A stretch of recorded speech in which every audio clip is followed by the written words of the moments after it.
Kunlarning birida Qo'qon xoni Amir Umarxon o'zining rafiqasi Nodira begim bilan qattiq janjallashib qoldi. Shunda g'azab otiga mingan Amir Umarxon Nodira begimga qarata: "Saroydan o'zingiz xohlagan narsani oling-da, saroyni tark eting", deya buyurdi. Albatta, Nodira begimda saroy xazinasidan 7 avlodiga yetarli boylikni olib ketish imkoniyati bor edi. Lekin Nodira begim farosatli, aql idrokda tengsiz ayol bo'lganligi uchun boshqacha yo'l tutdi. Amir Umarxon o'z xonasiga kirib, bo'lib o'tgan voqea to'g'risida uzoq xayol surdi-da, chuqur uyquga ketdi.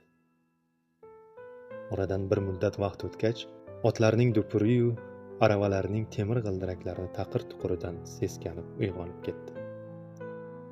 Atrofga alangladi.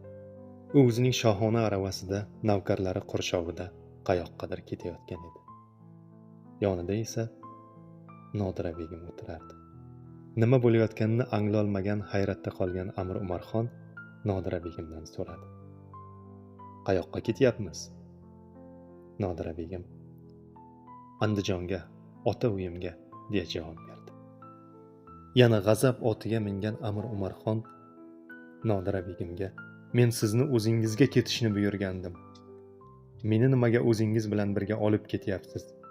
deya dodlay ketdi. Shunda Nodira begim bosiqlik bilan: "Amirim, axir siz o'zingiz aytdingiz, saroydan xohlagan narsangni olib ket dedingiz.